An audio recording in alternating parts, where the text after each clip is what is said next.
Welcome to episode 60 of TerrorVision Horror Podcast. I'm one of your hosts, Dan McGinnis, and joining me on my Midnight Meat Train is my co-host, Jennifer the Dream Warrior Strand. This is our SPOILERCAST episode where Jennifer and I set ourselves a horror movie to watch and then we go through it scene by scene, spoiling the fuck out of it for you and future generations. It's a deep dive into glorious gore, hard edits, cheesy acting, directing madness, severed wangs, severed dicks and severed penises, and compound fractures. Together we are two people with a love of horror and feel the burn of our obsolete Blockbuster memberships. We'd just like to thank all the listeners that support us over on Spotify, Apple Podcasts, Breaker, Castbox, Google Podcasts, Radio Public, and the YouTube. We love you. We can't do this without you. And we like to shout out to certain individuals that, interact with us on our social medias throughout the weeks, throughout the fortnight. People like Harley Hoffman, Dave Barber, William Chappelle, Kevin Patterson, Karen Knight, and the Print Parlor. Thank you very much for interacting with us and just, saying that we're cool or, sending us a dick pic or whatever. Please don't send me dick pics. Yeah, don't send dick pics. Unless they're like... Unless it's a severed wang. Unless it's like a weird, mutated chode. then I'm all over that shit. We have a rating system. Yes, we do. So for those of you playing at home, we've got A, awesome, everybody should watch. B is our beer and chicken wing group movie. F is for fun and dumb. C is a classic that's worth a watch. U is underrated. O, an overrated motherfucker. G is good for its time but is not held up. J, Jen special. The D, Dan special. We've got a W, whatever. We've also got Kesha, a low budget hot mess. C minus, Craft is stellar, but I hate the content. And of course, the McConaughey. It's the cream of the crap. It's the fucking fucked. We watched it, so you don't have to. It's the living abortion of a film. It's good. And this week, under my choice, we watched Halloween 2018. Yes, I'm so excited. Which I'd only seen once quickly, and I realised very quickly that I just couldn't... I remembered every scene as it was happening, but I couldn't remember anything as before it was happening. So as we're going through this, you'll see that there are I have notes in there that I've written, which I'm going to say, that totally of course that, you know what I mean? And it gets debunked by the end of the film. That's absolutely fine. I'm just not even going to pretend this. I watch this film regularly. This is one of those, I'm folding washing. I'm going to put this on as just something. Oh, cool. So I'll just leave then? Yeah. Okay. So guys, I'm going to do a solo episode today. Ooh. No, I'm kidding. All right. I couldn't do it. What are its vital statistics? Well, it's directed by David Gordon Green. Screenplay. What has he done? I don't know. I didn't look that up. Yeah, right. Why would you tell me? Out of the blue. This is his first foray into the horror genre, though. Oh, okay. Then we don't care what he's done before this. Yeah, exactly. Screenplay is also by David Gordon Green, Jeff Bradley, and Danny Mcbride. I saw his name flying around, but I just went, it mustn't be him. It is him. It is Danny Mcbride. Yeah, right. The Danny McBride. Which is the swearing comedian Danny McBride. Which brings me joy because I'm not a huge he's probably I want to do some fucking horror. Yeah, that's it. Clearly his voice, and he's done a fantastic job. The movie stars Jamie Lee Curtis reprising her role as Laurie Strode. Nick Castle, of course, reprises his role as The Shape. It also stars one of my favorites, Judy Greer, and newcomer Andy Matichak. I apologize for butchering your name. It doesn't matter. He doesn't care. No, if it's a guy, it's a girl. It's Allison. I noticed how it was spelled at the end. And went, oh, that's a girl. That's a girl. Budget was between $10 to $15 million, and the box office was $255.6 million. Okay, so it's a success. It's a success. What is the overall vibe of this film? Do people like this film? Because when I was looking for it, I found really bad reviews. Really? Yeah. That's interesting. And I was like, I thought this was the best of these remakes. I would say so, but I think a lot of people... So I know certain people who went and saw this film and I'd come out of it and I'm like, I loved it. I thought it was great. Here are my reasoning, blah, blah, blah, blah, blah. I also don't take it too seriously. And all these people that I know were like, oh yeah, I just didn't like it. Do you have a reason? No. So I think it was just it's cool to be... It paid out someone that represented me at the start of the film. I think that's what it is. Quite possibly. I mean, look, if you don't like it, that's on you. And I apologise to all future baristas out there because I laid the baristas in this film. Oh, really? Yeah. I love it. Fantastic. Well, guys, Face Your Fate. Face Your Fate. I know it's kind of it's average. It's average. Laurie Strode comes to her final confrontation with Michael Myers, the masked figure who has haunted her since she narrowly escaped his killing spree on Halloween night 4 decades ago. So that means that final confrontation. So that means that pretty much the next couple of films are considered this is one gigantic film. I'd say so. Yeah. Yeah. Why not? It's all happening in a very consecutive order. All right, let's get into it. All right, you ready to start? Oh, I'm ready. Bum, bum, bum. Okay, so it opens with a Miramax title and a Blumhouse ad. Now, do they usually work together, those two? No. Because I was like, this jars me. Something's weird here. I see, like, Miramax is like, classy like films. a standalone film, and Blumhouse is their own standalone film. But yeah, they've come together, which was really cool because not to prattle on too much very quickly and early on, Ryan Turek is one of the producers for Blumhouse, and he also does a couple of podcasts with a few different horror people that I really, really like. So I got to sort of hear about him sort of like suggesting that he's going off to do this, and then he was like, yeah, I'm going off to do this, I'm fucking excited. I'm like, yeah, yes. right. So yeah, that was pretty cool. So we open with a mental institution. It's got all the shortcomings. It has close-ups of stuff happening, people getting ushered around, scary locked doors. It's sad. People are like clamoring in the corners. We've got a record player because there's a record player playing classical music. Someone puts the oldest record player ever on, and I'm like, what? Is that how is that trying to like instill the scariness that they haven't got the budget to put in a sound system, but they did. They just choose to play scary records. Yeah, it really sets the tone. 2 people, Aaron and Dana, arrive and they are there to... No. They're Lady Podcaster and the Barista. Lady Podcaster and the Barista. Lady Podcaster is just a young... like 20-something girl. She looks kind of old. But then you get the Barista, which is her podcasting host. Yeah. And if you imagine what a barista looks like, that is him. He has the beard, the hair, and pretentious motherfucker. He's a wanker. Yeah, he's a wanker. I don't like him. He's like in it for the listens, the views. And then they also do that thing where they're like, we've made a number of we've reopened some cases and actually had cases reopened and I'm like, oh, fuck off. So they're being set up as if they're like cereal? Yeah. Yeah. Which is exactly not what like I The got. Breakfast. But No, but Serial, the podcast, which don't listen to some of those episodes while you're walking down the mall, you will cry. Anyhow, Lady Podcaster and Barista are interviewing a doctor who's now taken over from Dr. Loomis. And if we remember Dr. Loomis from the first film, who has the best monologue that's ever been done in a film. Very much so. So yes, we are introduced to Dr. Sartain. They are there to talk to him, and they are there to talk to get a interview with Michael Myers. Like, why would you... Number one, I just went...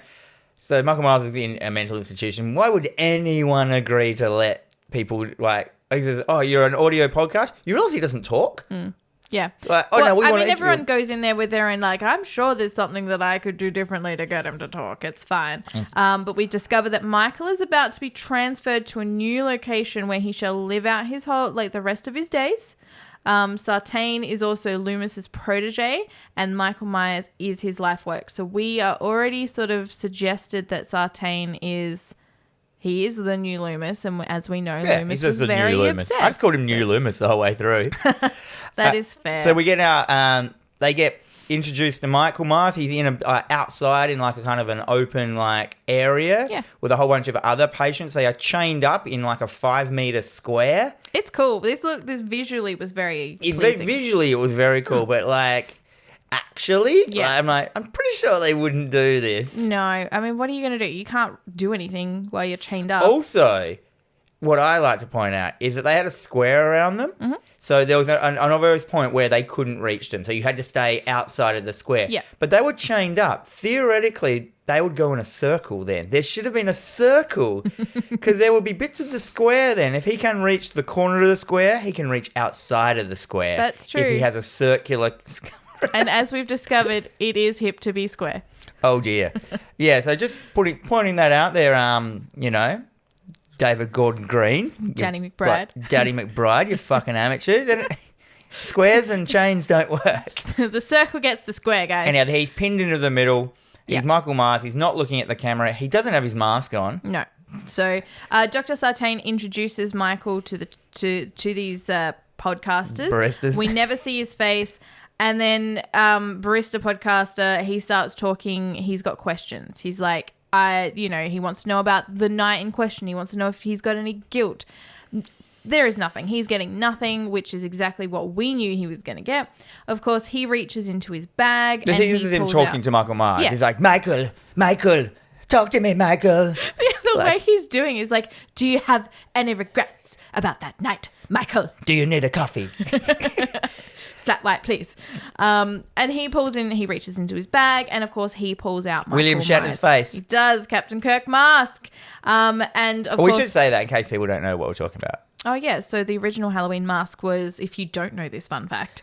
yeah, but some people might not. Was Captain Kirk Star Trek mask that they painted white and they hollowed out the eyes a little bit, which is really cool. Yeah, I so love it's that. always William Shatner is the killer. Pretty much. So we see Michael turn ever so slightly, and I don't think he moved at all. he did. He had that. It was a very small turn because then the barista starts talking. He's like, "You feel it, don't you? Yeah. You feel the mask." And then, of course, the energy changes and all the inmates start to react. They'll go ape shit. The dogs start barking. There is a lot of big dick energy in the air. And then, of course, the alarm goes off while this is all happening. So everything is starting to get like heavy. The music's getting louder. It's getting more intense. And then, of course, this is pissing off the barista. And he's like, say something. Say something. And then as he yells his loudest say something, there is just a hard cut. Yeah. To opening credits. I was like, say something, bang! Yeah. And I thought that was really cool. You took opening to the hard cut to the opening credits and the sweet Halloween music. Yes, which has been redone for a more modern feel, and I love it. Yeah, it's a great version of it. Although it doesn't feel too modern. It just feels like, you just like, the Halloween music. Yeah. And then I didn't even think that it was like redone. Yeah, it's been redone. James Cameron and his son redid it, which is really cool. So we get this, the pumpkin has obviously, it comes alive. Yeah, we got a shot. So the whole opening credits is just like a shot of a mashed up dead jack-o'-lantern. And as the credits go with the Halloween music, it just is slowly played in reverse and it's coming back to life, as in like from being moldy. Yeah. As in like probably sitting there for like a month or whatever. And as it comes up, it's like, this is very cool. We have to like give it a bit of vibe. We can see, I don't know if this is a thing, but it's like that Michael's head and the knife is in the eye. Yeah. So, yeah, it's zooming in closer and closer. The lights are fading out, so it's only the eye and the nose of the jack-o'-lantern, and that, like, kind of represents, like, loosely And this Michael's whole face. sequence is a homage to the original film. Which also just had the pumpkin. I think it was going in reverse, wasn't it? The other way, yeah. Yeah. So the pretentious podcasters, they decide after that, it cuts back to them, they're like, let's go visit Laurie Strode. Because, So they're driving at down... a facility. Yes. So they're driving down this, very lovely highway. There's trees and everything. He's narrating like a huge wanker into his, recording device. He does sound like a complete dickhead. And, of course, they finally pull over on the side of the road. We get this huge, fence, gate, and no trespassers. Dana, of course, hands him a stack of money and he scoffs at her. He's just like... I'm the barista. I will get it here now. She's like, well, this might help. So, A, they've not made an appointment. They've just fucking rocked up at her house. That's fucking rude. I know. Don't do that. Yeah, there's a whole bunch of stuff in here that I was just like, this is maybe why that people don't like the film, is because of these characters. Anyway, maybe. They talked to her on the intercom. She's like, fuck off. And they're like, we got 3,000. She's like, come on in. Yeah, the basically gate just opens. They sit down. We get introduced to Laurie now. She's older, obviously. Yeah, so we get this really cool, the exterior of the house. So it's completely rigged with security cameras, floodlights, and then as they knock on the door, she's basically unlocking 10 locks and she's got this fucking heavy bar. And as we see her for the first time, she's not changed. She's just gotten older. So she's wearing pretty much the same outfit she wore in the very first film. Oh, really? Her hair is exactly the same. The colours have changed. But yeah, the concept is still there. Hair is the same. She's just got glasses. She looks old in this. Jamie Lee Curtis, I know, is an older woman, doesn't look old. She looks old in this film. They've made her look a little bit older, yeah. Yeah, definitely. Okay, they start in, she's kind of standoffish. She's like, and they start we're a podcast, well, blah, blah, blah, blah. They wank on about themselves. They pull their own dicks. And they start asking her questions. And basically, they just ask her a question straight away that clearly she's going to go, fuck off, It's get out. rude. Yeah, it's such bad podcasting. There's no easing into it. Tell us gotta your at least story grease or the anything. They wheels, just yeah. ask her flat out trigger questions straight away, so like instantly. And I was like, nah. Yeah, so they set up the fact that she's twice divorced. She's a little bit of a basket case. She has a daughter. Her daughter was taken away from her when the kid was 12. And of course she's like, but you already knew all that. Why are you asking me? And then she starts talking about the boogeyman. And of course he doesn't believe in the boogeyman. He believes in Michael Myers, story and serial killer. But he does believe in the boogeyman because he thought the mask was magical in the last scene. Yeah, he plays into it. And he a also little bit. believes that squares and circles are the same. Yeah. So she basically, they run through the remainder of the conversation. She's basically had enough. She gets up, opens the door, and she's like, I will take my payment, thank you. And they're like, fuck off. And they basically don't get shit for their $3K. And I love it. Yes. Also, like the barista wants Laurie to go speak to Michael Myers for some Yeah, he's reason. kind of like, well, we should all just go together, go have a quick chat. We want to see what happens. That's great. No care about her mental health or well-being, but that's fine. So we Done. cut to a cupboard door opening and we are introduced to Ray, who is one of my favorite characters in this film. He's setting mouse traps. Dad? That Yeah. is Dad. Mum, Karen, played by Judy Greer. I called her mum. Yep, she's cooking breakfast, and Alison, the daughter, comes downstairs for said breakfast. So we just let's make this easy for everyone. So the mum is the daughter of Laurie. Yep. And Alison is the granddaughter of Laurie. And the dad has nothing to do with anyone. He's just... He's there. He's a little bit of comic relief because he's just this genuinely nice guy. He's setting mouse traps. It snaps, and he's like, "Oh man, I got peanut butter on my penis," and he's just there to have some fun. And Why did he say that? Because he had pants on. Yeah, but it got it on his pants. I would say pants. Right I on would his never crotch. say like penis if In it front wasn't of your daughter? directly on my penis either.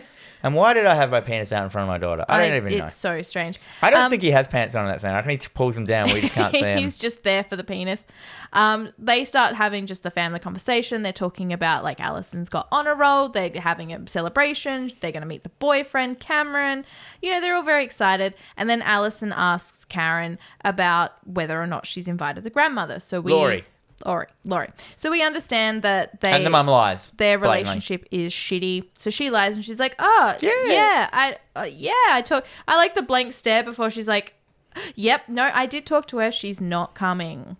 And that's it. Alison knows that she lied. They cut. She starts to go to school. She meets up with two of her friends, which is a girl Vicky and a guy. and Dave. Vicky and Dave. Dave is like he's the stoner He's of the the movie. delinquent. Yes, He's a nice guy though. He's not like a. No, he is very lovely. So this is also a very big homage to the original film with the three new kids walking to school the same way that Laurie and her friends walked to school. Oh yeah, and it's Halloween that Yep. night. Like perfect time to move Exactly. Michael Myers. So they start having this interaction about like just the trauma that, you know, her whole family's gone through, and, you know, maybe you should just skip Halloween, just put up a Christmas tree, move on, don't worry about it. And it's just very awkward, but I do like that they play on the whole Michael Myers, isn't he the brother? No, that was just something that people made up. Which sort of... Was that in one of the other ones? Did Yes. they do that? Yeah, that's what I thought. So they kind of...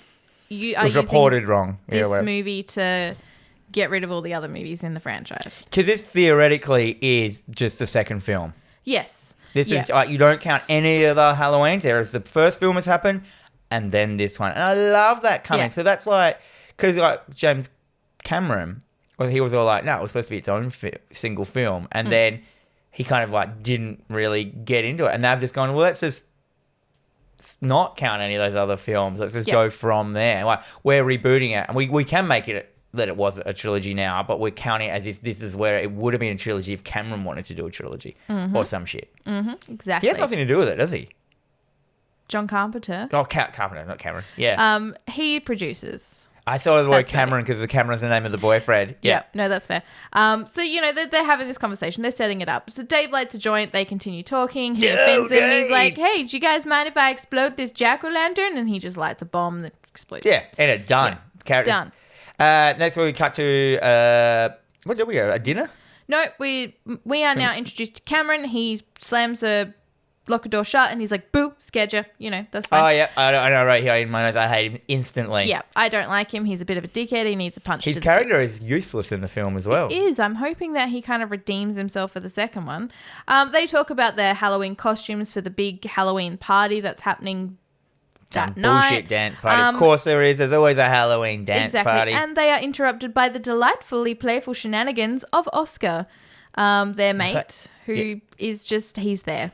He's kind of like the jokester, prankster, mate. He's not overweight, but he's a bit of a tubby boy. Yeah. It's weird. Like he's supposed to be that, he's stocky. Yeah. He's like the jokester guy that hides behind humor. Yeah. So he's the one who's got, like, obviously Cameron is meant to be a good-looking guy, so he's like, he's his mate, living in the shadows. Anyway. That's fine. We cut to class, and we get another nod to the Halloween original. Allison is sitting there. She's looking out the window, very similar to the way Laurie did. And instead of seeing Michael outside, she sees Laurie standing outside at the window. And fun quick fact, PJ Souls, even though she's not seen, who played one of the characters in the original, is the teacher. Oh, nice. Yeah, that's nice. She goes out, meets Laurie. She's like, "Hey, Grandma, what's happening?" She goes, "Here's $3,000." And she's like, "I don't want this." Yeah, she's like, use it for whatever your heart desires. No, just pay for college. They have another conversation. It's a lot of trauma talk is happening throughout this film. It's affected the whole family dynamic, and she's like, "You just got to get over it." And she's like, "Okay, I'll get over it." And then we cut to her in her backyard. This is Laurie, just shooting fucking... She's going ham on some mannequins with some guns in a shooting range. She's got her own shooting range, so she's shooting guns, she's cleaning guns, she's... Gunning. She's having a gunner of a time. We are now cut back to Aaron and Dana. They are listening back to their tapes. Yeah, it's kind of like... So I just did this in one sentence. It's the shots of the podcasters making their podcast overplayed with pictures of Michael Myers and the other, like, what are they called? Inmates getting into a bus and getting ready to be transferred to the new facility. Because obviously going with a whole bunch of other people as well. All these other inmates. That's dumb. So we think that we were going to miss out on a Loomis monologue. No, because we get a huge recording of a Loomis monologue over this whole thing. Yeah. So that's the old Loomis. Yeah. Then we cut to... Because the podcasters are listening to Loomis's old stuff, yeah. Yeah. Then we cut to the here we go. We got the family dinner. So we have, like, Mum, Dad, Allison, and Cameron. They're at some place. They're having dinner. They're having a good old time. They're meeting Cameron for the first time. They're all getting along. Ray's talking about how he used to trip balls with Cameron's dad. And then they start talking about the Halloween dance. And they're like, "Oh, well, we've got our costumes. We're going as Bonnie and Clyde." And he's like, "But..." And she's like, "No, don't say anything." And he's like, "Okay." It's all inconsequential to the story. No. It has nothing to all do of a with sudden, she's like, "Hey, did you invite Grandma?" And she's like, "Yeah, I did, but she said no." Yeah, we had a really good talk on the phone. Yeah. And then bang, Laurie rocks up. And she's like, "Hey, how you going?" And she's trying real hard to be a normal person. She is. It's actually pretty sad, this scene, I thought. She really goes for that wine on the table as well. She sculls a glass of wine. Yeah. She sits down. She causes a scene. She starts crying. Then she bails. It's just like, hard. Oh, God. It's very hard as well. Of course, she was just trying to be good to the daughter, but she just can't. Her life's too fucked. She's like, she can't not think about it. Yeah. Like, she just tried for like one night to not think about it, and it shows that. And I thought, fuck, that's fucked. Yeah, it is hard. Of course, she runs out. Laurie leaves. Well, yeah, we get this brief scene of Allison comforting her.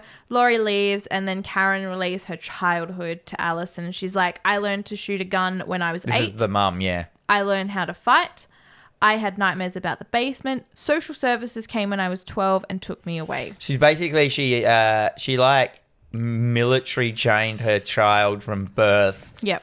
To be basically like, what are those like terrorist organizations that reminded me of. And militia. So then the mum, the authorities came and took her away. So the mum has all this training, but she's like, fuck that shit. Yes. There ain't no reason for me to get caught. She just hates her mum, grandma. Laurie. Yeah, so there's a lot of like family tension and trauma and all this shit, and it is hard at times, but that doesn't matter because we cut to a father and son having a lovely conversation in a car about the young lad being sad that he's missing his dance class. Yeah, so it's they're going out hunting, and basically what I got from this scene is that the son likes dancing and not hunting. But Well, it's trying to. I don't know why the scene's even in here. Well, the scene is there, so the dad's like taking him out hunting because he's gonna be a man. No man and his dances. son's into dancing. Yeah, that's and fine. I don't know if they were trying to imply that the son was gay Quite possibly, but, not, it doesn't matter because there's a bunch of inmates all over the road, and the bus with Michael Myers has crashed. Uh-oh. Of course it has. So the family stops. Dad gets out and he goes, I'm going to go fucking check some shit out. You stay here or some shit. You call the police. Yeah, so you the call kid the police, calls that's the cops. Of course, he's on the phone. Yeah, this is dumb. He calls 911 and their response is, go look, go out of the car. There's a bunch of like crash things. Go out and look for shit. But he gets out of the car with his gun, fine. But he leaves the phone behind. He doesn't hang out. He just leaves the 911 phone. wouldn't say go out. You're a child. Go and find shit. No. So Work out what's going on. Yeah, and then doesn't bring the phone to even tell them what's going on. Like, No. yeah, it's a bad thing. So he's having a wander around, and of course he makes his way onto the bus, and Sartain pops his head up and he's like, I'm injured, don't shoot. And he shoots him straight away, which I thought was pretty So funny. Sartain is the new doctor, new Loomis. Yep. So the kid runs, he jumps back into the front of the car. Now he also finds a hurt cop. It's dead. Oh, yeah. Half but hurt cop. The cop's not dead. He grabs his leg, freaks him out. So he's fine. So he realizes that shit's going down. Yeah. So he jumps back in the car, starts the ignition, but Michael pops up from behind the back of the seat, grabs him by the neck, smacks his head into the window. This is quite a young kid as well. We're And looking just- like 13? Yeah, 12, 13. Snaps his neck and he's dead. Yeah, cool. So Done. the first person Michael Myers kills in the film is a child. Yep. Oh, no. No, yeah, because he didn't Yeah. kill the cop, did he? No. Why didn't he kill the cop? I have my theories about this. Or maybe whole the bus cop crash. was just wounded and crawled out and he didn't notice him. Quite possibly. He's on a mission. He doesn't care about all these other bozos. It's fine. So some cops, now we see some more cops rock up at the crash, cannon fodder cops as they are in films. The cops find the doctor, as in New Loomis, and he's like, did he escape? And the cops are who? And that's the end of that. So what's going on? Title card, October 31st. Yes. It's Halloween, the best time to move Michael Myers. So we get another nod to the original film as in a cemetery with the cemetery keeper walking Aaron and Dana through the plot. Who are the podcasters? They're visiting Judith Myers' grave, and So that's Jason's... That's Michael's... I'm going to call him Jason the whole way through. Sister that he killed in the they original were film. in POV. Yep. And we got to see her boobies. We did see boobies, yes. He's in front of there and he starts monologuing about the death in the murder in full detail. He's monologuing to the grave. Yeah, but knowing he's being recorded. And I'm like, you're a tosspot. This is why young people don't like this film, because it reminds of how fucking like arrogant and ridiculous they are. Quite possibly. Of course, Michael is in the background hiding behind a tree, very similar to the hedge that he hid It's behind. like the worst hiding in the world. Have you he's- seen One Piece? There's like a character who I tries... don't fucking watch One Piece. There's a character that's a little like... you probably know, it's like a little reindeer or whatever. Chopper? Yeah. Yeah, I know He Chopper. tries to hide behind, he's shy and he hides behind like doorways, but he does it the wrong way. So his body's out and his head's, and they're like, it's the wrong way. Yeah. And it's really strange, but that's what this reminded me of. Jason is just standing there. I mean, Michael's just standing there in like full view and you just can't see the top of his head because it's covered by a branch. Mate, Yeah. we can all see you. We can see his legs because he's in a full white outfit. He is in a full white outfit. He's like, he's rocking it. Yeah. Anyway, that's the end of that chapter. We get the cops now at the hospital. Sartain is still unconscious. And he's like, dude, I need a rundown. So they go through the list. Michael Myers was on the bus, and 40 years ago to this day, he's now escaped. Yeah. And he's like, we're going to have a circus on our hands. Yeah, because this is kind of a ranger dude who's not He much is. in the movie. He's got like a big ranger hat and all does. that. And he basically says what I was thinking, which I thought was great. He's like, they moved Michael Myers on Halloween. Yeah. He got out 40 years to the day that he killed his sister. What the fuck? Yeah. And I'm like, yep. Mm-hmm. At least someone mentioned that. Yeah. So that straight away just poofs away all those problems I have at the start of the film. And a character acknowledges how dumb that is. Yeah. And I love that. It's super dumb, but that's And now we cut back to the podcasters. They've rocked up at a petrol station. Yep. Yeah, you know, they're on their way home. They didn't get shit. No. Fucking idiots. The whole trip's been a bust. It's cost them about $4,000. Oh, yeah, at least. So, lady... Aaron's filling up the car. She heads to the bathroom, which, of course, is like every service station bathroom. It is disgusting. So she finds the toilet that is the least gross, and she does We whatever. also see... I think as the podcast, the lady is going into the toilet, we see Michael killing someone really... A couple of frames in the background, like a mechanic, which I was like... Yep. And now the lady goes in into the dunny and starts doing some fucking steamers, which I assume that's what women do in the toilet. Women don't poop down. Oh, I don't know shit. what you're talking about. Michael comes in and he's like, is this the ladies? Michael comes in, tries all the doors, and he's like, that toilet's not good. No. Don't want to murder in that one. I don't know. That's I'm This going to get isn't a hepatitis in this one. Of course, he reaches her door and he starts shaking the door. And she's like, excuse me, somebody's in here. It's fine. Aaron goes to pay at the attendant, but we see the attendant's face has been absolutely fucking smashed into the his jaw had been desk. pulled off, which I like that. Yeah, but this was good. There is a lot of this in this film where you don't get to see. You see a lot of just the aftermath of the death. So But you can we only know- imagine, like, okay, his jaw got pulled off Yeah. by... Well, by his face would have been slammed against the You would have heard desk that. I don't know. so many times. And the barista finds a plethora of bodies. He finds a mechanic out the back who's got no clothes on. No. And he's like, oh, that's right. So obviously now Michael, oh my God.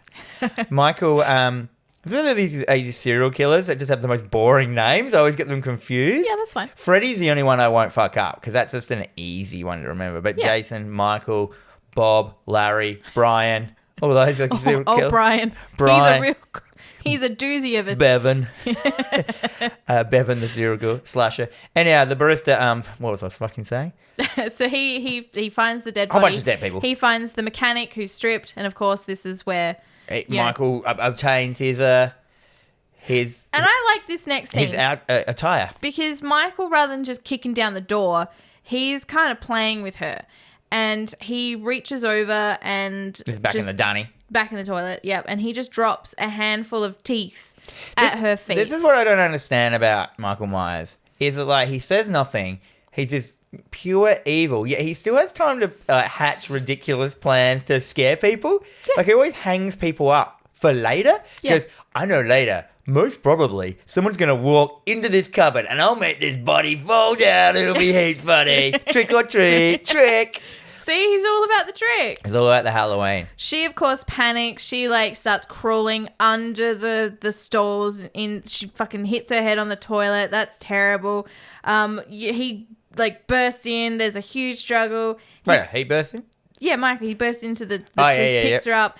He starts bashing... Aaron bursts in. Yeah, Aaron bursts in. Aaron, the podcaster, bursts in with a fucking crowbar in hand. That's right. And, And then, of course, they start to struggle. he gets a couple of hits in on Michael, does. but Michael is, He's superhuman. having none of it, so he just grabs his by the head and starts bashing his head against the doors. He uses the barista as the battering ram to get the girl out, which I was Pretty like, much. yeah. This is where I had a problem, though. So I like her character. I know she's a bit of a wanky podcaster. No, but she wasn't wanky. It was only the barista. She was a delight.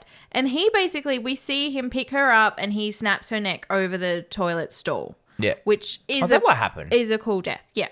But he kind of just leaves, The barista. leaving the barista just bloodied in the corner. And I'm like, if anyone deserved a fucking death, it was him. Maybe his neck was broken or some shit. Who cares?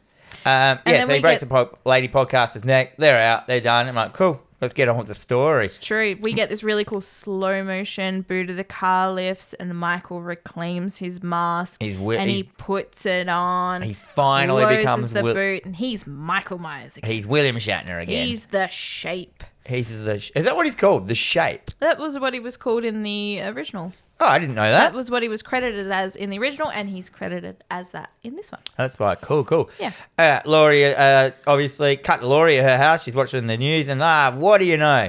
The bus has crashed. Shit. Of course it has. On Halloween. She 40 bolts- days, 40 years to the day that he murdered someone else. She bolts the doors, she prepares a bunch of weapons, and she, of course, we see her use a remote control, which moves her whole kitchen counter to reveal the basement, and she heads in. I like that. Yeah. I'm like, man, that's Fucking That's sick. cool. Fucking cute. Do you realize, That's- I think I wrote in my notes here, at this point in the film, which isn't far into it, he's already killed more people than the first film. Yeah. Which is wicked. I need those body counts. I hope by the end of this, end of this trilogy, this new trilogy, he becomes a supernatural beast. Yeah. Because I just want it a bit more out of than just a dude killing people. I want a Jason. I want a Freddy. He's he's in the ballpark. He really is. And not to delve too far off of this and into the Halloween Kills trailer, but she mentions it. She's like, no one could survive that. He's transcending. And I'm like, hell yeah. But also, some of the deaths that we already got to see in the trailer. Please. Yes. Ooh. Yes. So Laurie, this is so good. Laurie rocks up at the mum's house, toting a gun, waving a fuck. This is cool because so she's waving a gun in a different scene, but Karen arrives home to find the back door open. No one's around. She's like, "Hello, is anyone home?"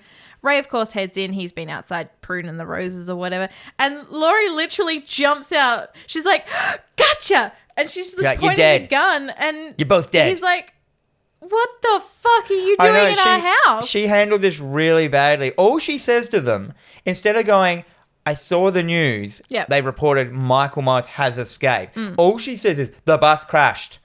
Yeah. The bus crashed. And they're like, get the fuck She's out. like, anybody can get into your house. You're already dead. What the fuck? The bus crashed. And the mum is like, what bus?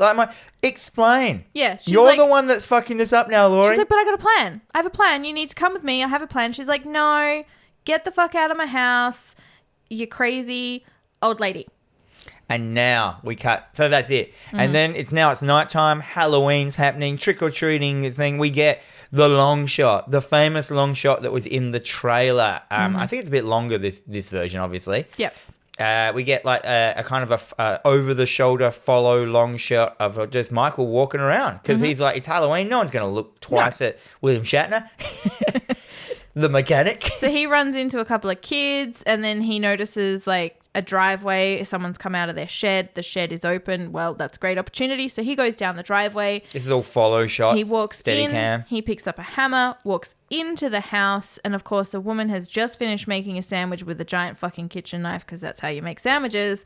He hammer kills her. He bludgeons her to death off camera. Yep. Picks up the knife. I call it a knife upgrade. Yep. He upgrades to his knife. His signature weapon. He walks in, sees a baby. Nope. Don't want to kill a baby. He does not. They're boring. Yep, that's right. I prefer 13-year-olds. You don't kill babies. And then he walks and kills a lady with a knife. He kind of walks. We see this shot is full of marvelous shots. Yes. It's hard to explain it. We're not gonna. You just have to watch this scene. It's a long shot. It does all sorts of different techniques. It has bits where he walks off from the camera. We see shadows of him coming back up to the camera from around the back of a house and killing people. It's really hard to explain. It's really cool. And I'll find this clip on YouTube, obviously, and I will post it because everyone should. This is phenomenal filmmaking right here as well. And I think because then the couple of deaths that we get one death on screen and it's he just walks up behind a woman and just straight stabs her from straight behind. through the throat, and which looks really cool. But yeah, I'm sure this scene is definitely somewhere that I will post it definitely is. And it's a really good scene as it shows the non-planning nature of Michael Myers. Yeah. Even though he does plan things. But he is just walking through and he's just finding opportunities to kill people. He's kind of he's walking and he looks around and then he just says, oh, look at that. I'll go over there. Yeah. And from that, he's kind of like a stream of consciousness of how he works. And he's just like, oh, look, there's a door open. I'll go in. There's a person. I have a hammer in my hand. Kill. Oh, look, a better knife. I'm going to get that knife. There's a baby. Nah, later. Yeah. No. Wait. We don't touch babies. There's rules. Yeah, I really like this. And of course, so this is happening. This goes on for a little bit. It's really cool. And then we cut to Bonnie and Clyde at the Halloween party. It's a thumping techno disco. It is now. Allison and Cameron have gone as Bonnie and Clyde, but a gender role. swap. Yep. So he is Bonnie and she is Clyde. That's great. This is they're at the party for a while. She walks away. She comes back. She sees Cameron kissing another tiger lady. Yep. A girl dressed up as a tiger. Gets busted by Allison. She has a hissy fit. Cameron instead of like going, I'm sorry or whatever, he makes a half-assed excuse. Then he does the role reversal of getting angry at her for busting him, steals her phone and throws it in some custard. Yeah, custard. Why is there custard? I don't know. Why is there a bowl of custard just I do sitting like there? custard. Who doesn't like I custard? wouldn't mind a bowl of custard. But eat yeah, some it is a weird... Throws it and she's like, great. Yep. You're a fuckhead. You've just proven that you're the fuckiest fuck that ever fucked her head. And so she bails. It's true. Now, you were so excited to talk about this that you forgot a scene. Oh, did I? That is kind of integral because she leaves the party initially to talk on the phone to Vicky. Vicky is one of the girls from the beginning that they were walking to school with. Oh, yeah, I've actually put that in the wrong order. Her and Dave.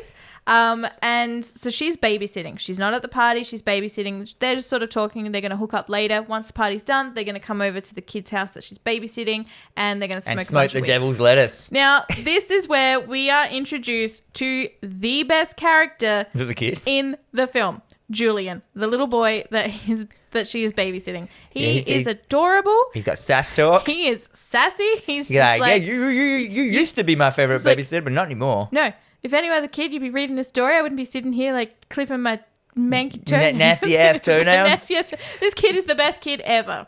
Um, So we introduced to him and we sort of set the scene for, well, something's going to go down. he goes to bed. And then Blondie's boyfriend rocks up, the devil's lettuce boy. Dave rocks up, which is so funny because he's like, I got a tattoo. And he shows her this like piercy little fucking hand poke tattoo. And she's like, oh man, you're going to get like dry humps so And bad I'll be like, tonight.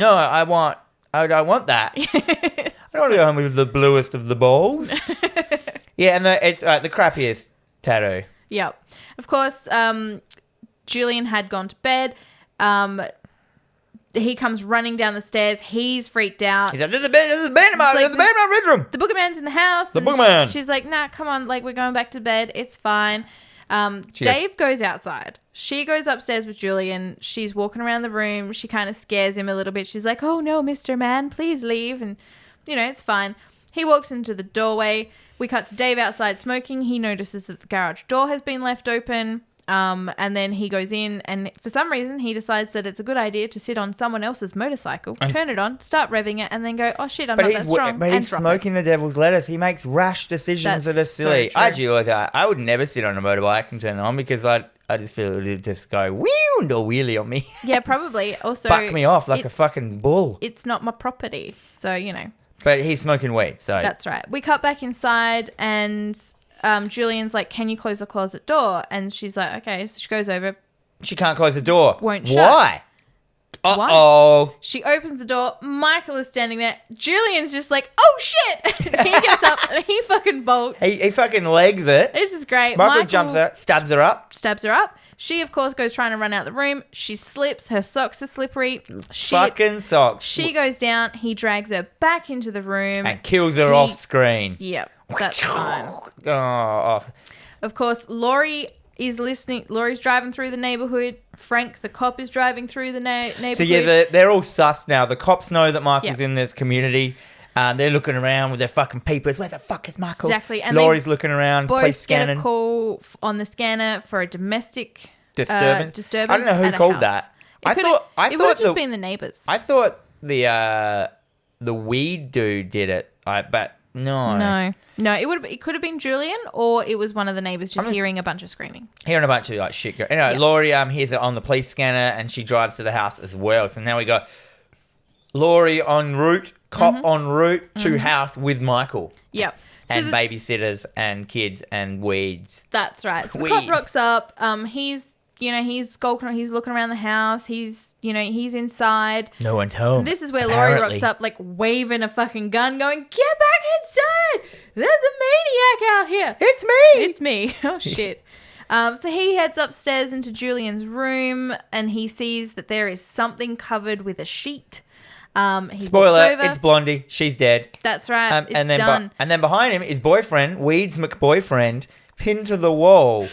And I'm like, we didn't even see him die. No, he was actually downstairs pinned to a wall, but that's okay. Yeah, oh, sorry. Yeah. But like, I'm like, do you reckon they did that scene and cut it out because it just I'd didn't say work? that'd be a deleted scene. And we see on his arm his sweet tattoo, which is that date. The date. And I'm like, But what was it the date of? Was it the date that you finally got dry humped? Because But yeah, like I don't understand because so we remember this night forever, and I'm like, were you supposed to have sex? Yeah, I don't know. It's Lose so your virginity strange. for the first time? Why would you just get it? And then it's like, dun dun dun, it's the Halloween date. Yep. Of course, Laurie is outside. She looks up at the window. We see the cop in one room, Michael in the other. She just immediately takes a shot, but Michael's smarter than that because he's standing In front of a mirror. in front of a mirror, so she shoots the reflection. And of course, he comes walking out, just right past the room with the cop, down the stairs. That's it. We're done. But no, Laurie chases him. Yeah. Shoots him in the shoulder. She gets a couple of shots in. He shrugs it off. Yeah. He shrugs it off. He's like, I'm fucking Michael Myers. No, fuck off. That's I'm right. I'm going to keep walking. No one's going to stop me. The rest of the police rock up, and the doctor / expert. He's now turned into the expert. Yes, he has. So Dr. New Loomis expert. And he informs us that Michael was dormant and now he's awake. And all he can do is just kill and kill. Yeah, the and doctor kill. just basically starts ranting film facts at this point. Did you notice that? Yeah. There was actually like an actual, that's just a film fact. I can't remember what the fact was. It was exactly.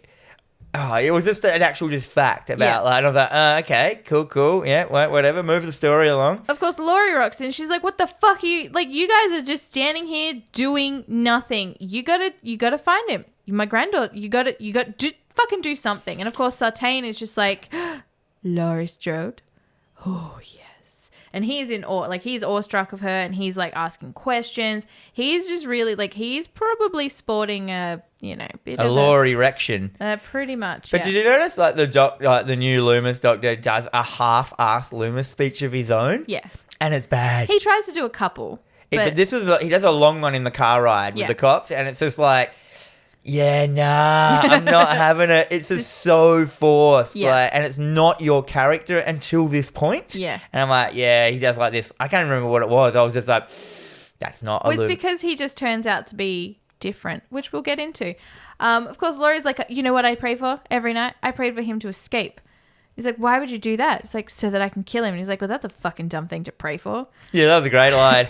We cut to Oscar, the friend of Cameron, is walking Allison home and she's venting about Cameron. I named him Insignificant Cannon Fodder. That is fair. He tries to kiss her. He does. He's got some penis feelings for her. He tries to Because now he's kiss like, her. you're not with Cameron anymore, even though he's my best friend. I'm like, yeah, I get this, but this isn't Superbad, the film, which is what it still reminded me of. And I'm like, I don't care about any of these scenes. Yeah, about she friends. kind of like pushes him away and she's like, that doesn't mean I'm interested in you. Yeah, I'm like, you gross cunt. Like, that's fair. Like, I like that. Women standing up for themselves. So She leaves him sit disheveled. But the thing is they took a shortcut, and the shortcut is to go through this person's yard with giant fucking pikes for fencing. And of course, she leaves him sitting there drunk in the middle. Yeah, he's all the these drunk. giant floodlights come on. Sensor lights. Yeah. Going on and off, and it gives Michael Myers an opportunity to, get closer with every sensor light turn on. It's a cool kill. This is a cool kill. And I like that he's so drunk that he just thinks it's the owner of the house. And he's just like, yeah, I'm really sorry. I'm just out here. I don't know what to do. I'm just really horny. I don't know what I'm doing. Fuck. Anyway, he realizes Michael swipes at him, stabs him. Kills him up. He goes running. He tries to climb the gate, which is also one of those giant like pike things. He climbs up. His cape gets stuck. Of course, Michael stabs him. Hasn't he seen the Incredibles? Exactly. Capes get you fucked You up. don't wear capes. Of course, he gets impaled right through the chin. Do we see that in that point, or do we see it later? We do see it happen. I thought we just get stabbed, and then later we find him hanging on the fence with his head on I'm the pretty spike. certain there's a scene where it goes. Anyway, he's dead. Anyway, he's dead. He's Allison dead. finds him. I didn't actually find this kill, like the actual kill, that cool. I was just like, yeah, cool, whatever. I liked the I want some more Jason-like kills where we see heads lobbed something off. a little bit more creative. Yeah. So I've always had the problem with Halloween. It is just people getting stabbed up. Yeah. Laurie, the mum, and the husband. Now it cuts to them at Laurie's house. They fucking lock and load. They go down to there's this great scene as well where like Laurie's mum suddenly realizes that Laurie's right. Yeah, Karen. Yeah. Karen, yeah. She's just like, And it's pretty satisfying. Like, the mum doesn't gloat or anything, but at No. the point when all the cops rock up and they're like, you got to fucking go to Laurie's house. Yeah, no, so this would have been a great, I told you so, told you so, told you, told you, told you so. No, she doesn't. Serious time. No one can contact Allison, and why? Because fucking Custard phone. Cameron chucked it in custard. So they're pretty much just like, we're going to my house. She knows where to go. They leave a bunch of voicemails, and then a bunch of cops go out to the neighborhood to look for Allison, who is now screaming and running through. And no one's around anymore, if you notice. No, It must be real late. It's like lockdown. 2 a.m. Oh, did they get locked down? Yeah. So everybody, I don't even think it is that late at She's night. not wearing a mask. No. Michael is. Yeah, right. She's safe. So she's running through and she's banging on doors. Finally, someone answers the door. And of course, the cops pick her up. She's there with the rest of the neighborhood, and Dr. Sartain's there. And he's like, listen to the cops. He's a deranged killer on the loose. Get inside. I have monologuing the story for everyone, just in case you're not concentrating. That's right. And yeah, the doctor knew Loomis and Allison are driving along, and then the cop goes, there's fucking... Michael's just standing in the road. Yeah. He's just walking around. He's just having a wander. He's doing his wander, and he's like, there he is. And then like the cop's like, yeah, motherfucker, you want to fuck with me? And he runs Michael over. Well, he doesn't run him over. He Just hits him slams with the into him and slams him away. He gets up. The cop gets out of the car, inspects Michael, goes, this is Michael. Yeah. Thank God. It's like, he has this mask on. It's fine. And then all of a sudden, Dr. Fake Loomis, what's his name? Sartain comes out and he stabs up the cop because he's all about working out the psychological effects of Michael Myers. He's just turned into Harley Quinn. Pretty much. Like, he's gone, like, I don't want to say that he's gone insane, but like, I mean, he's obsessed with he's obsessed with Michael so much that he wants to feel what it's like to kill. Yeah. He's a Harley Quinn. He's like the Joker and Harley Quinn. He's Very Harley much Quinn. so. He Harley Quinn's out. He puts the fucking mask on. Yeah. He puts the mask on. He drags Michael over to the car, and because Allison can't get out of the car. It's the back of a cop car. He puts Michael Myers in the back with her. In the back with her, drops the mask in his lap, and he jumps in the front seat. He puts the mask on here for like a couple of seconds just to test it out. But just to have a look. Like, smells like Shatner. And then oh God, that would be like liquor and hookers, right? Yeah. He's like, this is amazing scientific discovery. And he's basically like, I want them to have a reunion. So his goal is to get Michael to Laurie so he wants to see this, like, what is going to happen. I don't know his motivation, but yeah. He literally states what his motivation is. Yeah, I know, but it's just like, is he a killer or is he just doing it for the research? Well, I think it's a little both. Because when he kills Frank, he's like, so that's what it feels like.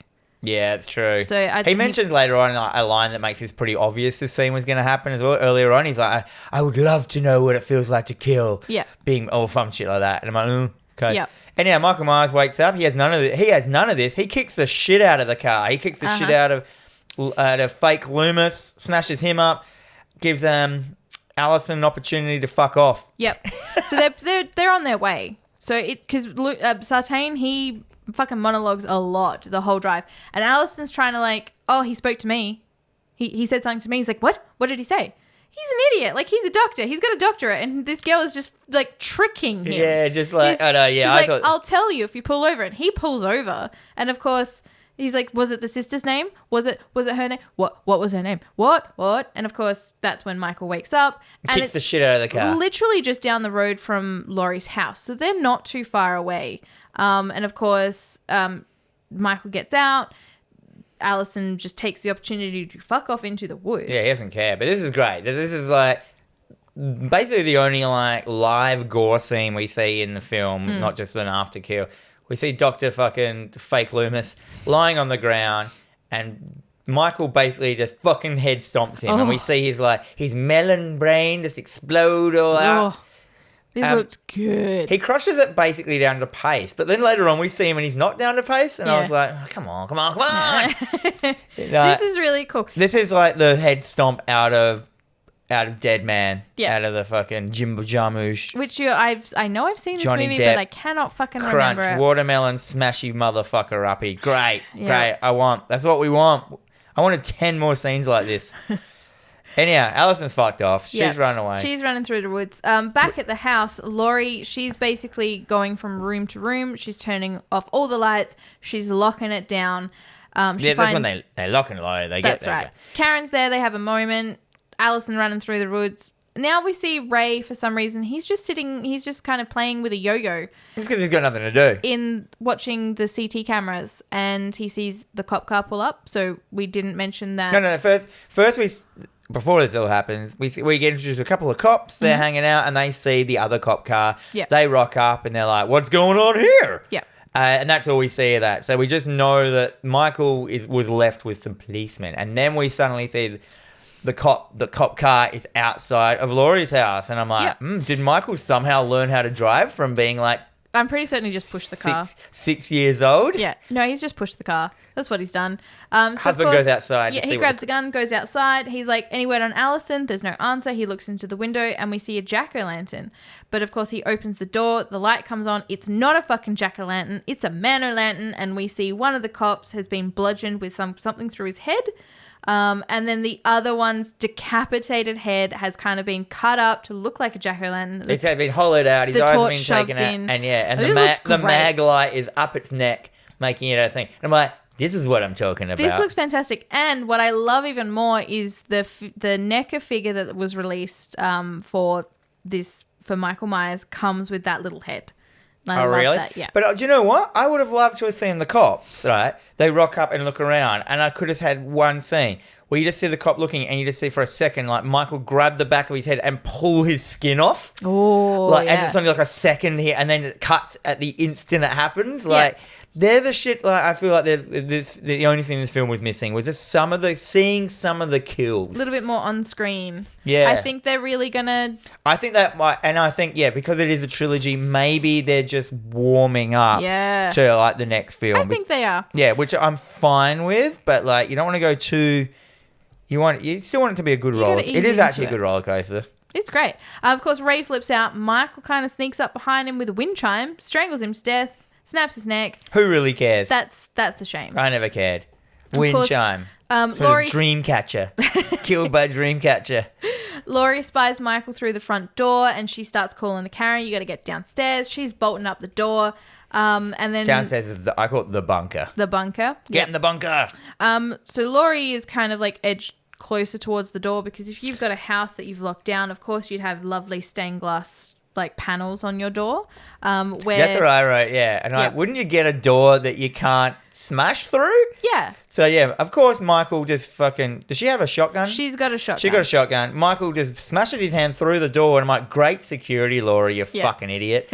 Grabs Laurie, smashes her head up on the fucking door for a while. Grabs her. She somehow gets her gun around, and she blows off Michael's fingers with the shotgun. I'm like, yeah, that's what I'm talking about. Like killer damage. I'm all about killer damage. That's right. So she gets away. She gets away. She runs downstairs, turns on all of the floodlights, and then of course she hides in the bunker, closes the bunker, and Michael makes his way into the house. Wait, so Michael easily just smashes into this door and lifts up the giant iron thing, which is keeping the door closed. And I'm like, once again, Laurie, you really didn't secure the house. For someone who spent 40 years, 40 years? 40 years, yeah. 40 years, getting her house ready to stop Michael Myers, you really shouldn't have put a glass door on. Maybe she was doing it on a budget. She was Martha Stewarting it. I feel like glass doors would be more expensive than a solid door. I would say so, yeah. Especially because it was like pretty like tempered glass and stuff. But yeah, what I really love about the scene where Michael breaks into the house is because we don't see it happening. We hear it from down in the bunker. Well, no, we see him though, like we see him lift the fucking clonker out, and then of course we see him walk into the house, and then we get this really like heavy kind of like guitar riff kind of like soundtrack. It's because Michael grabbed the guitar off the wall, and he just starts this. And now Laurie's like, they're looking up. She gets a couple of shots from underneath that. He might know why she did that. She goes up. And she's like, I'm going to go up there and fucking kill him. Yeah. So I got fucking guns and shit. And he's just like, avoided being killed for 40 years. I'm sure I can do it. She's like, I'm going up. I'm going to finish it once and for all. And then she starts to search through the house. And the house is clearly just a fake house kind of thing because every room has nothing in it. And it's just like, okay, that's weird. Yeah. So she basically walks in, looks around. She has a button near the door. And that door, and then she has a big steel gate basically comes down on every room. So she's locking down the house, making it smaller and smaller to find it. There's less place. Then she goes into, I don't know why she has this, the scary mannequin room.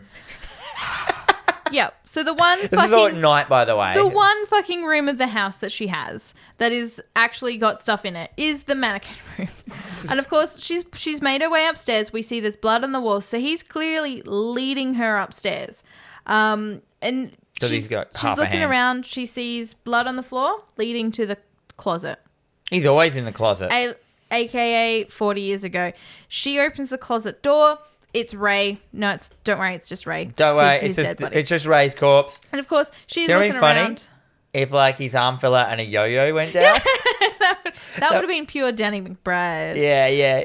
And so Michael jumps out from behind the mannequin. he doesn't even jump out. I'm like, he was just there the whole time. It's kind of, he just steps out and pushes one out of the way. And he's like, ha ha. I was here. It's me, Michael. I was here all along. All along.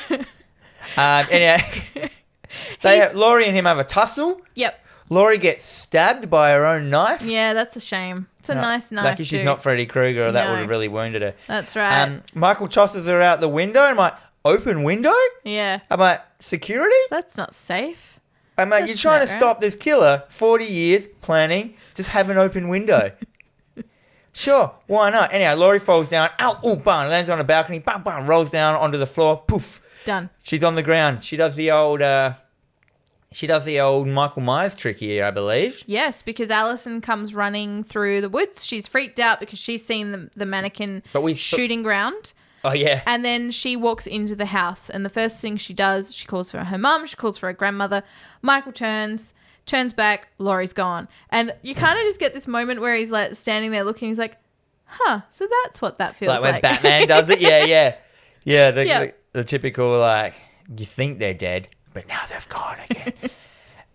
Anyhow, Michael goes downstairs and he susses out that they're in the kitchen, in the bunker. Yeah. So the kitchen bunker is like a cupboard in the middle that slides across. So Karen snuck up and grabbed Alice and got them all downstairs. So they're both secured downstairs. He walks in with his little fire poker and susses it out. He starts wrenching at this cabinet and he's like pulling it up. He knows that there's something down there. And the mum he's a dog with the mum's down with the daughter with Alison. She grabs her trauma gun, which was like the gun which has her name on it. Which we had a couple of flashbacks during the thing of her in her like child training.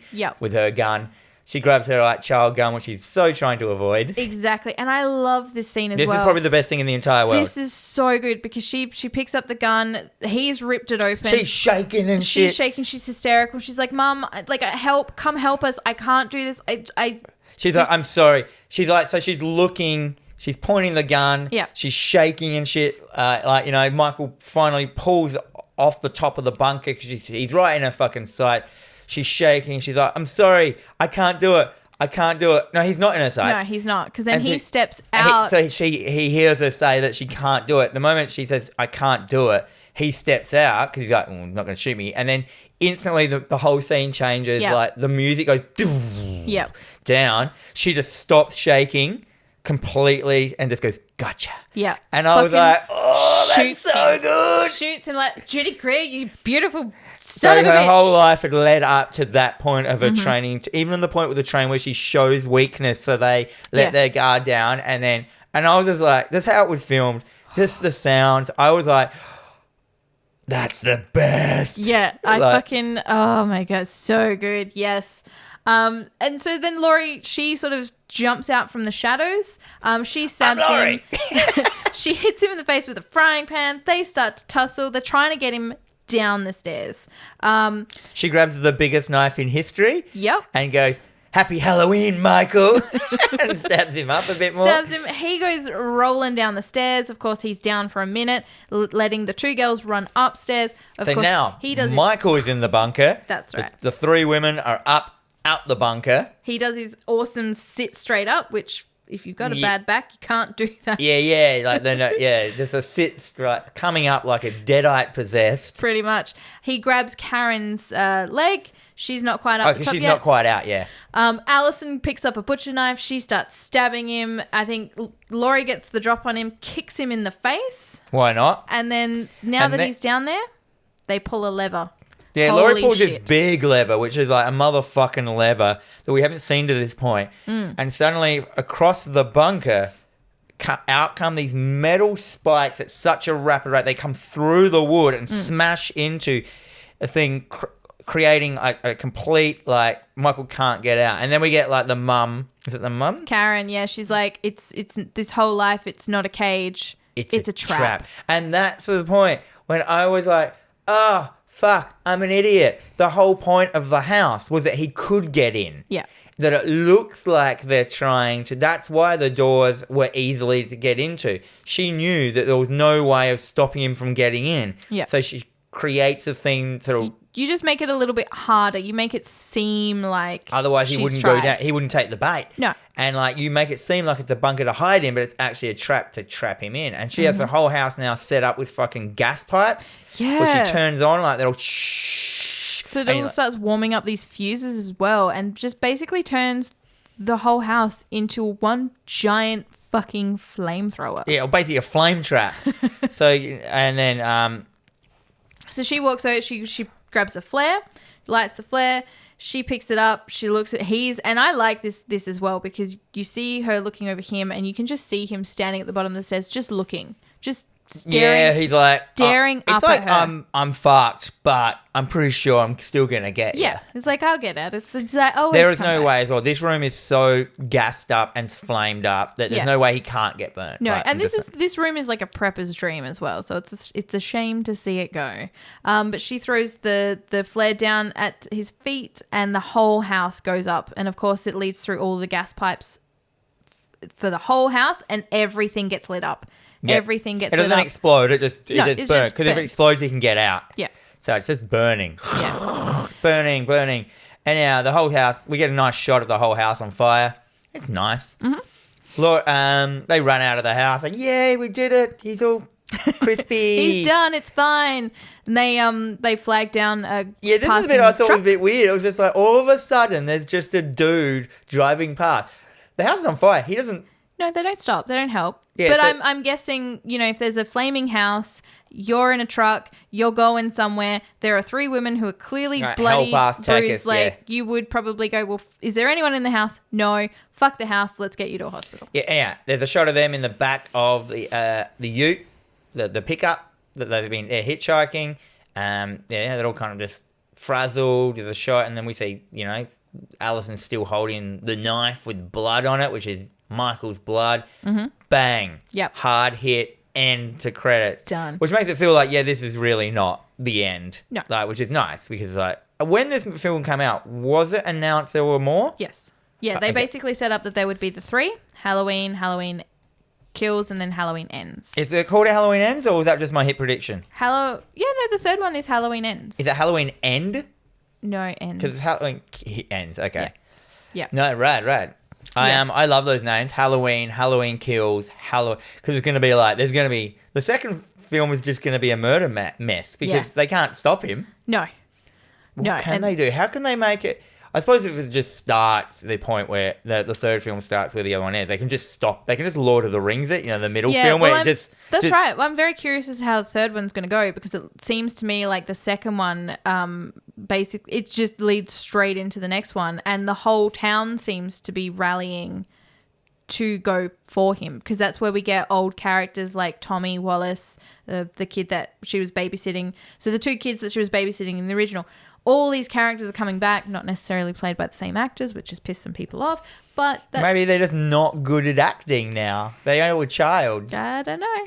Anyhow, my first question, my final thoughts: does Michael care that it's Halloween or not? I don't think does so. he care that it's Halloween? Does Well- he know that it's Halloween? And does he have any tie to Halloween? Well, it's very. I mean, he obviously killed his sister on Halloween, so that's kind of like that generated this whole This thing. persona, yeah. But also the same can be said about Jason with Friday the 13th. Does he have to kill on Friday the 13th? But does he ever kill know? on Friday the 13th? Does it ever come up that Well, it's Friday it the always 13th? leads up to that day, but it's just like But this is just really convenient. Did he die on Friday the 13th? Was that the whole point? Probably. And there's a couple of Friday the 13th within the year. Yeah, there are. So how many times a year does he come back? And what if there's no one at the camp? Yeah. What if there's no one about? It's like, Oh, well, fuck, there's no one here. That's a shame. This is a great start to a series. Yeah. You got to admit, like, oh shit, like, as a horror fan, like, I was like, I don't know how to respond. oh, bloody Siri. Yeah, well, Siri doesn't know how to respond to that either. Yeah, it's just like this. You watch 45 minutes of this film or 3/4 of this film going, yeah, it's a pretty good version of Halloween. And then the end really solidifies it as being the best Halloween. Like, that whole, like, long game she's playing, that whole thing of, like, you just thought she was, like, trying to keep Michael out, and it's not that. Yep. I mean, it sounds easy for us to say it now, but, like, when you're watching it, it's not obvious. No. And when it happens, you're just like, oh, God, the bit where the mum shoots is so good. Oh, my, I love that scene. And I love Judy Greer. Like, I'm a huge fan of her and what she does. But, yeah, like, this, like I say, I love this film. Like, I watch this film probably more throughout the year. It's a go-to film for when I'm just doing something and need something on, because it's fun.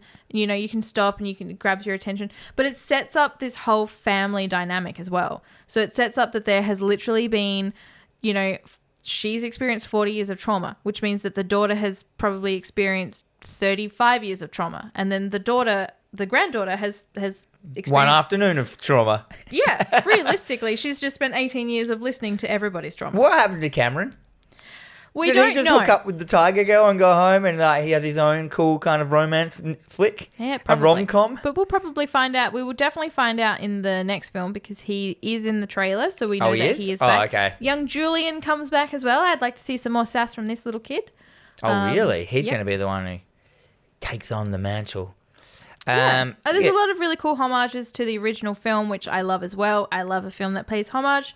In a way that's not obvious as well. Yeah. So if you haven't, like, It's if you don't love the series, you're not going to go, oh, that's a direct shot from the other film that Yeah. they're homaging. You know what I mean? Like, Yeah. it's not ham-fistedly put in. It's just like, it's not like, and there was some Halloween 3 masks in there? There was the a Halloween couple of scene? scenes where the kids were running around trick-or-treating, and the three of them have got the little Halloween Yeah, masks. always which is good cool. to throw them in there. And that full nod to, like, to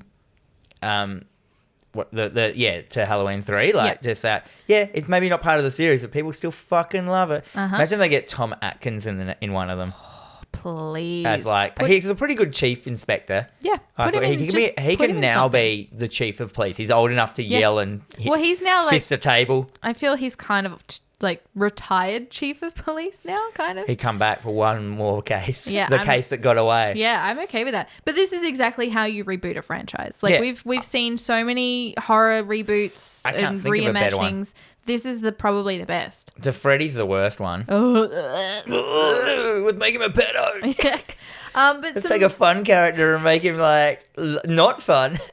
But a couple of really cool fun facts. So, after failing to develop a new Halloween film in the Dimension, so Dimension had the rights to Halloween because obviously Rob Zombie made his Halloween movies. The film lost production rights for a sequel, and then they reverted back to Miramax. So when they joined with Blumhouse, they did So this. Rob Zombie blew it. Got him taken away. Look, if you're not going to play good, Rob, you don't get to play at all. We're putting Halloween in the cupboard and the other kids can have it. I didn't hate his first one.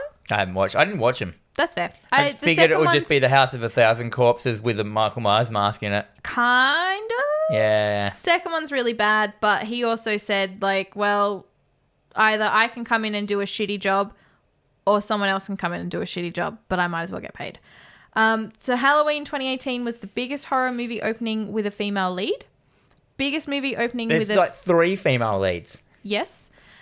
Biggest movie opening with a female lead over 55, and a biggest opening for any of the Halloween films. So it was also the second biggest horror movie opening ever after the remake of It. I wonder why, because like the Rob Zombie one really went under the radar, didn't it? Yeah. No one cared. Why did people care about this one so much? Because they got it. It just did them good hype. Well, because they brought Laurie back. That Because is true. it wasn't but like, just. she was in Halloween H2O and dang. They got her in that one, but they got her in Halloween Resurrection, which we will probably have to watch at some point just because it's so bad. But this was their way of saying nothing else exists. We want to do this film.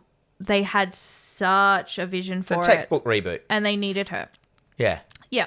So with this film, there are now 5 distinct Halloween timelines. What the fuck is this, Zelda?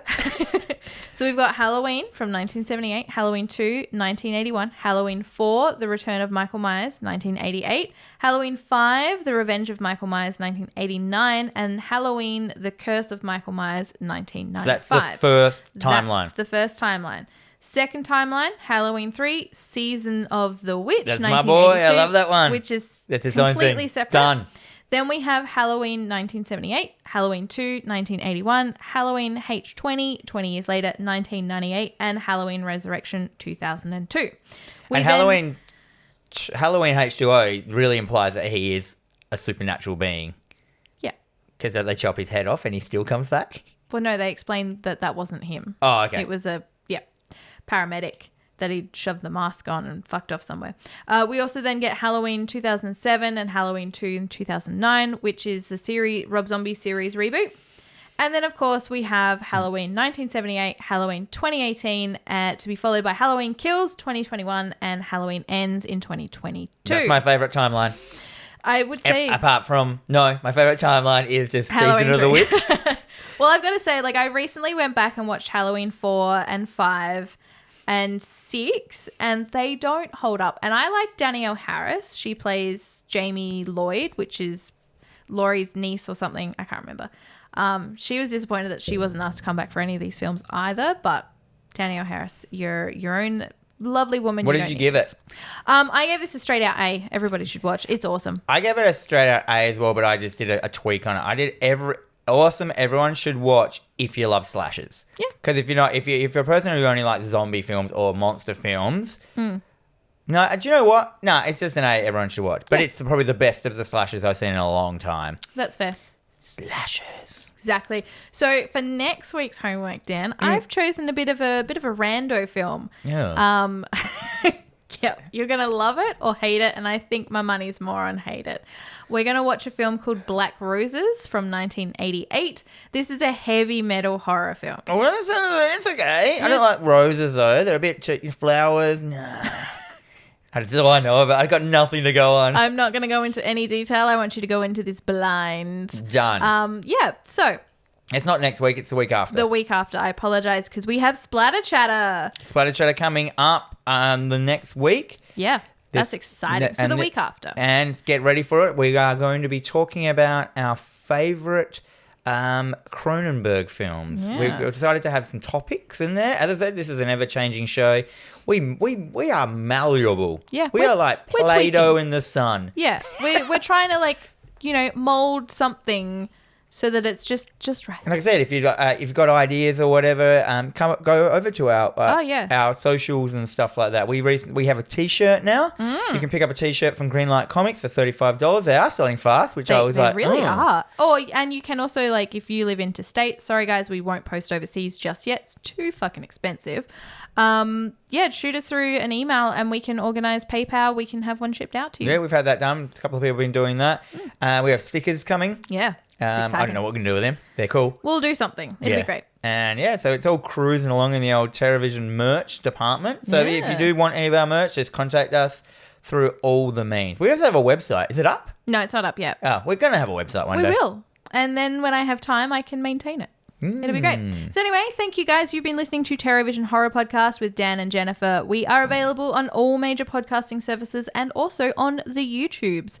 But no matter where you choose to consume us, please make sure to hit the like button, subscribe, leave a comment or a review. Make sure you share with all your friends. You can interact with us on both Facebook and Instagram at TerrorVision Pod, and it'll keep you up to date with upcoming episodes, trivia, and of course memes that are definitely 3 years old by now. We also have an email, terrorvisionpod@gmail.com, if you want to get in contact with us that way. And until next week, or whenever, may all your dreams be reality. A nightmare.